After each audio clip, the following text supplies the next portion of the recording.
Fellow Guyanese, this evening I want to address a few issues. Uh, I wouldn't say issues, but a few topics that are important to our country and important to national life. One will be, and this is as a result of tremendous feedback from the public. I believe it is necessary for any functioning democracy to have not only an executive that adheres to the tenets of democracy and the rule of law, fairness, equity, and justice, but to have the other two arms of government, the judiciary and the legislature, also abiding by principles that would not only reinforce its independence, but would reinforce their commitment to the rule of law and to democracy. I am also of the firm belief that not only have all the electoral missions in Guyana found their elections in 2025 to be free and fair, but they were very complementary in the management of our elections. There are some issues that I wish to address, however, in this short discourse this evening. The third issue I want to further update the population on, because I've been consistently doing this, is how Guyana continues to be a global leader and a country whose public policy positions on the issue of cost of living has been highly regarded in the region and in the international community. It is important for us to understand these three issues. Now, one of the most recent observation report from our elections is the EU Election Observation Mission report, final report. Now, it is important in report writing for us to understand who is writing the reports and who is influencing the reports. And I believe that whilst all these reports point to the positive nature of the elections, I believe the time has come where we must get these missions, like the EU in this case, to adhere to international best practices in the hiring of local staff. If you go through some of the staff that were hired in this process by the EU, their own staff, that influenced the outcome of the report, you would have to question those persons' independence because they're associated with or are in association with persons who would have expressed partisan positions on many issues. The EU has always been an important part of elections observation in Guyana. And as president, I invited and welcomed European Union observation mission in Guyana. And when I received the EU final report sometime this afternoon, I went through the report to look at some of the comments and the challenges and everything that would have been raised in that report. It's important to note that the report points to the fact that the elections were peaceful, well run, and well run. That was how they described election day. Elections were peaceful, calm, and orderly. Voting, counting, and tabulation were administered efficiently and professionally. Polling staff performed well. So what are the important elements of the election? Before the elections, the preparation for the elections, how elections is managed on elections day, and the way in which the results are reported. So on election day, the mission basically said that the GCOM staff and mechanism was professional and efficient. The voting, counting, and tabulation, three of the most important components of a free and fair elections, were efficient and professional. That is to say, free from influence, free from bias, and demonstrated, those figures would have demonstrated the will of the people. Additionally, the report pointed out to the fact that women represented 87% of elections day staff and 81% of presiding officers. So we see the level of women participation in the electoral process on elections day as staff of GCOM. Secondly is the legal and procedural aspects of the election. The report points to improved transparency and improved legal and procedural reforms. The 2022 electoral reforms consolidated laws and introduced over 100 technical improvements. Notable were new transparent measures, which included real-time online publication of statement of polls, SOPs, immediately upon receipt by returning officers.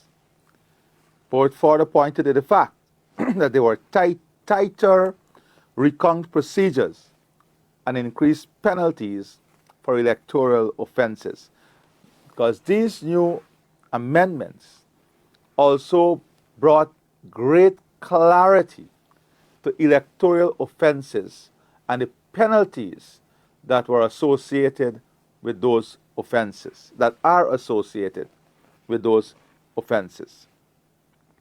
The third aspect was the efficient election administration. How efficiently were the elections administered by GCOM Secretariat? Logistical operations were well executed. Regional staging areas, air, river, transport. Poll workers' training were assessed as comprehensive and professional. The voter information campaign improved with multimedia, hotline, and polling station search tool. So from an election efficiency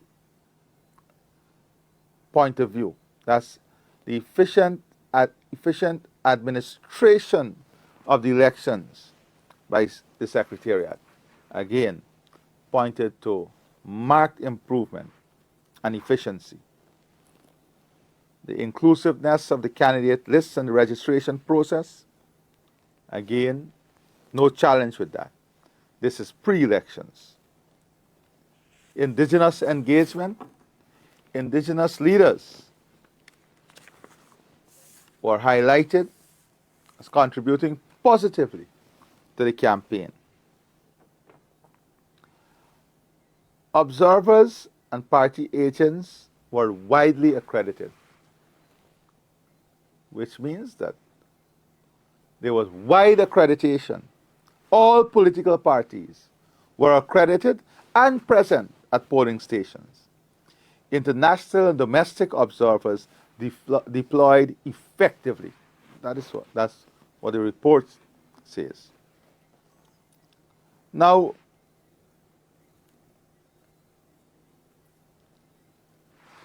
the report also points to deep political polarization and low trust in institutions.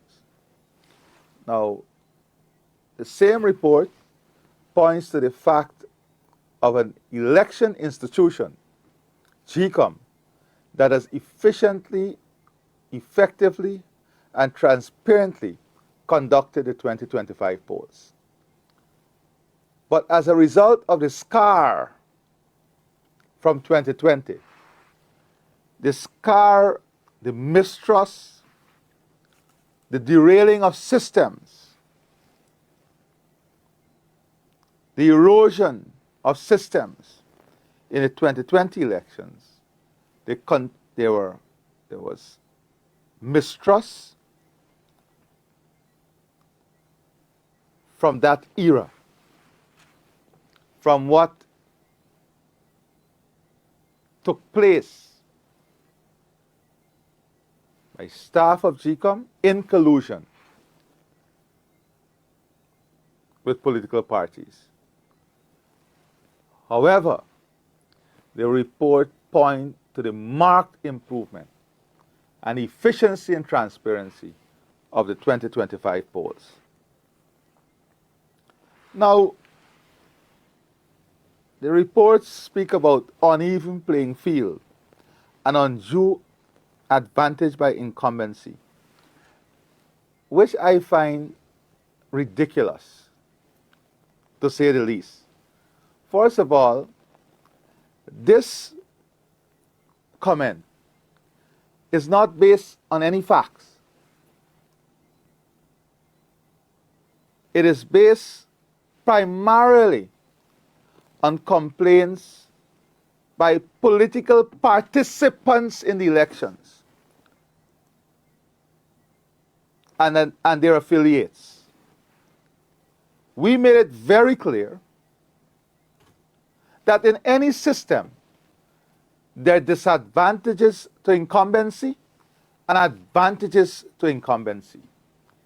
If an incumbency, an incoming government, performed badly, did not fulfill its manifesto, then they are faced with a disadvantage of their poor performance. If they had to manage, like we did, in a period of COVID, in 2 national floods, in a period where the world had its highest food prices, highest transportation costs, in an environment in which active participation to buy votes by a political party, and by the way, this is a nationally recognized fact, and nowhere in the report did they mention this. So incumbency comes with positive and negative. But because of the performance of the People's Progressive Party civic government, we delivered on all our commitment. We had schools, we had hospitals, we had health centers, we had roads to be opened throughout the period, to be commissioned. That's not an incumbency advantage. That is a commitment that the government made in its manifesto of 2020 to 2025 that the incumbent would have delivered on. And the incumbent has a duty and responsibility like any other country in the European Union. In the European Union, governments campaign on their delivery. Government campaign on their results. And these hospitals, these schools, these roads, the subsidy to our rice farmers, they were all results of the People's Progressive Party civic government. Is the report saying that incumbency, as part of incumbency, must not include campaigning and celebrating the successes of the government? What nonsense is that? The government has a responsibility to highlight and celebrate its accomplishments and its results. Now, new or expanded social programs roll out near elections. How is that an uneven playing field? We always had a social agenda based on the budget. This report lacks analysis. Because if they went back to the 2025 budget and the 2024 budget and our manifesto, they will see that every single one of the social program was alluded to. That we made commitments that we kept and surpassed.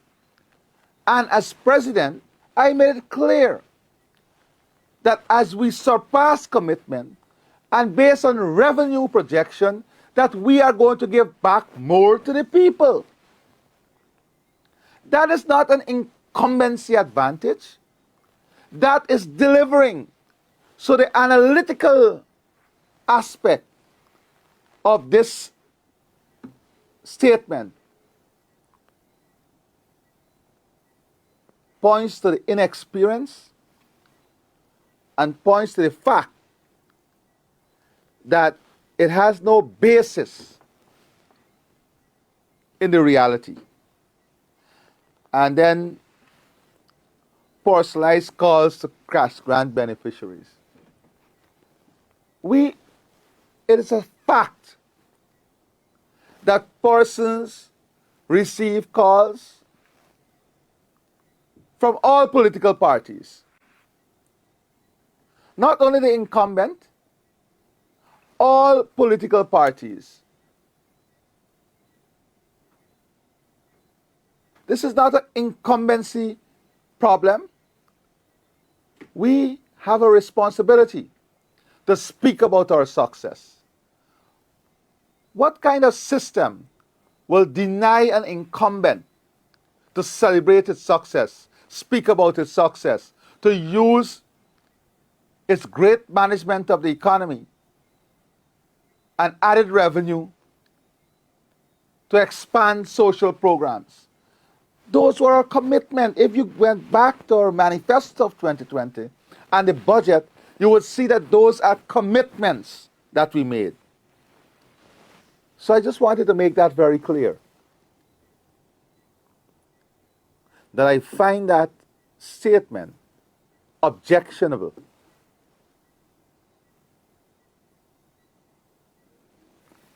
Insufficient regulation of campaign finance. As we said, the process of enhancing the laws, the process of modernizing the laws for elections, and advancing these laws would form part of the constitutional reform that is ongoing. Long before the elections, when we met with the European Union, the head of the mission, I met with them. I made it very clear that whilst we have made advances, there are still a number of areas that must be addressed, and we are hoping that in the Constitutional Reform Commission and through their consultation process, that these laws would also evolve. Made it very clear. Nowhere in the report point to the fact that there is an ongoing constitutional reform process. Nowhere. Now, media bias. And every time when you look at the report only sought to identify media biases by state-owned and private media heavily favor the ruling party. We have statistics to show that there are many private media entities that were 80% negative against the People's Progressive Party Civic. Some 90% negative. So it is not favoring the ruling party. There's no stats that I can point to in the report. But we have had independent analysis throughout the campaign that showed us balance, negative and positive. But this report only sought to highlight the ruling party as being favored for positive comments. And let me be very clear. The People's Progressive Party Civic, we paid for our ads, we paid for all our political material.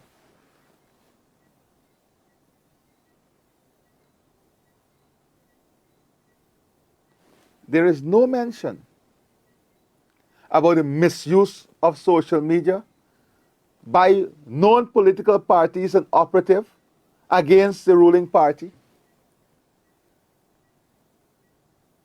The report skillfully avoided that.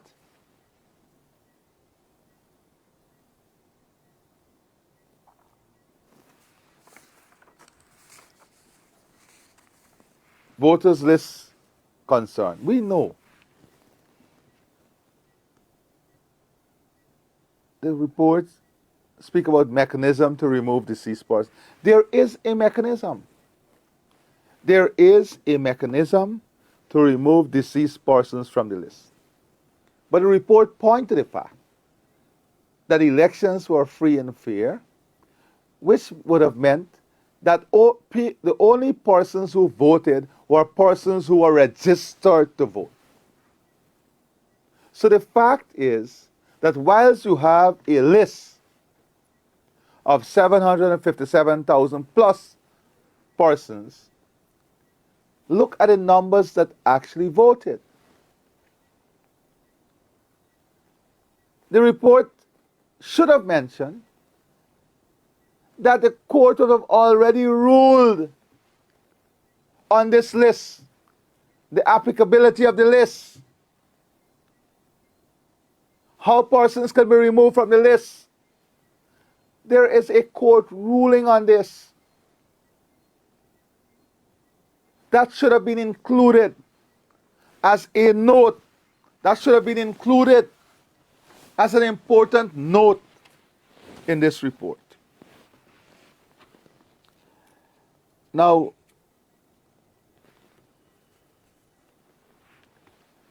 I agree when the report said also that persons living with disability, 59% of polling stations lack independent access. That is something we have to work on. We have to work to ensure that we make it easier for persons living with disability to exercise their franchise. And part of the new building code is to ensure that all our public facilities are equipped to support persons living with disability.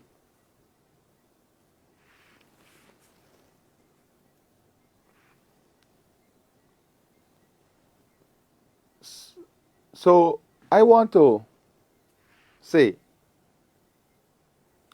that as a government, there is no other government in the history of this country that embraces democracy, that embraces the rule of law, that embraces free and fair election like the People's Progressive Party Civic. And we welcome every suggestion. As I have said, the Constitutional Reform commission and this period would help us to further update our laws. And this was said to the European Union.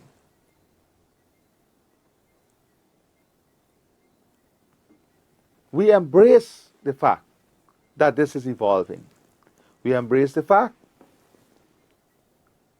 on people living with disability. But I've highlighted some areas in the report that are subjective, partisan,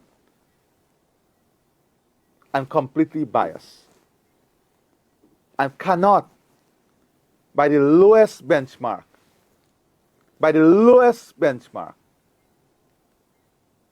be viewed as fair and balanced. So I wanted to once again thank the EU Election Observation Mission for their work, to thank them for being part of our elections, and to let the EU know that the People's Progressive Party civic government will always value their participation, but that, like any entity, they too must reevaluate based on some of the facts that I've highlighted. They must reevaluate where some narrative comes from, so that they can improve in presenting the facts and in presenting the completeness of its report. We look forward to continuing our work with the European Union and the Electoral Observation Commission as we work towards building stronger and more resilient electoral system here in Guyana, as we want to see all across the world. The other issue I wish to address is one that can seriously harm the work of the Guyana Revenue Authority and the Guyana Revenue Authority ability to collect taxes. It's a ruling that was so flawed that it exposes our taxation system to criminality and fraud. For a matter of fact, the ruling of Gino Prasad is viewed by many professionals as one that can incentivize the falsification of documents. There is something that is called post-clearance. There is something in post-clearance that inherently deals with the verification of values and the ability of the Revenue Authority after verification to apply the right taxes. However, I am pleased and the government welcomes the recent and highly consequential decision delivered on the 17th of November 2025 by Madam Justice Roxanne George in the matter of Janjen Yu and Guyana Revenue Authority. Justice George's ruling brings clarity to an area of significant public importance. The authority of the Guyana Revenue Authority to conduct post-clearance assessments of imported consignments. Her judgment is compelling, meticulously reasoned, intellectually rigorous, and firmly rooted. Indeed, it is upholding the rule of law.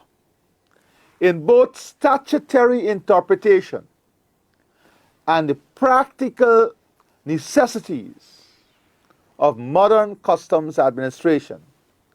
It stands as an exemplar of judicious thoroughness, demonstrating a deep understanding of the customs framework, the evolution of trade facilitation practices, and the responsibilities of a revenue authority charged with safeguarding the state's fiscal interests.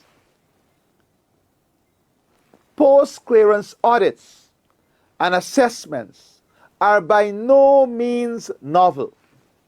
For decades, these mechanisms have been integral to the customs architecture. Historically, such functions were executed through the Inspections Department of the former Customs and Excise Department, now subsumed within the GRA.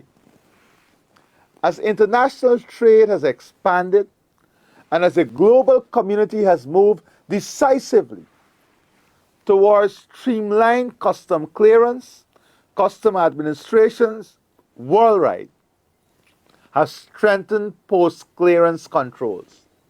The GRA has acted in step with global norms, enhancing its capacity to verify the accuracy of declaration after goods have passed the port of entry, an approach endorsed by the World Customs Organization and now authoritatively affirmed by Justice George's decision. Her ruling brings coherence to the law and protects the revenue of our country.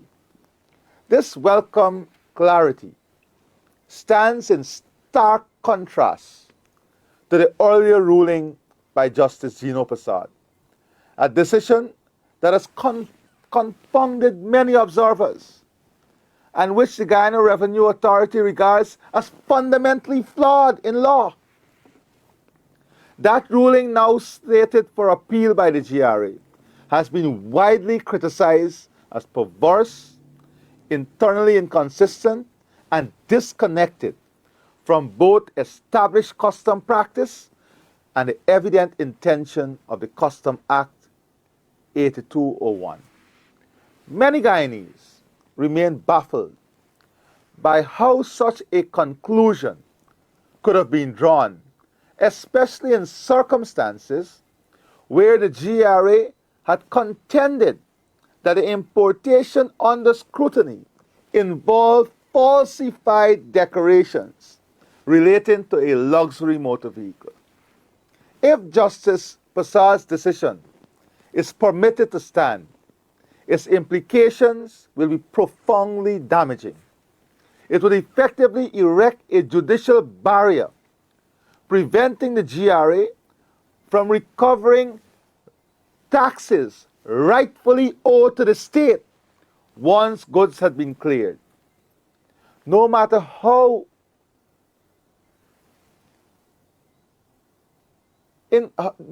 regardless of how falsified, regardless of the level of falsification, regardless of what falsification is discovered thereafter, his ruling would bar the state from its rightful revenue. Such an outcome is wholly inconceivable in a lawful and orderly revenue system. It would render the customs administration toothless, incentivize dishonest declarations, and deprive the state of significant revenue. Justice George's ruling restores rationality to the law. It reaffirms the post-clearance assessments are not only lawful, but essential to protect the public purse. The government welcomes our clear, authoritative, and well-grounded judgment, which reestablishes coherence in customs jurisprudence and ensures that the GRA can continue fulfilling its mandate without artificially or without artificial or ill-conceived constraints. The post-clearance mechanism is a mechanism for the ease of trade, the ease of doing business. But it comes with a system of verification. And in this case, the evidence is glaring and clear that documents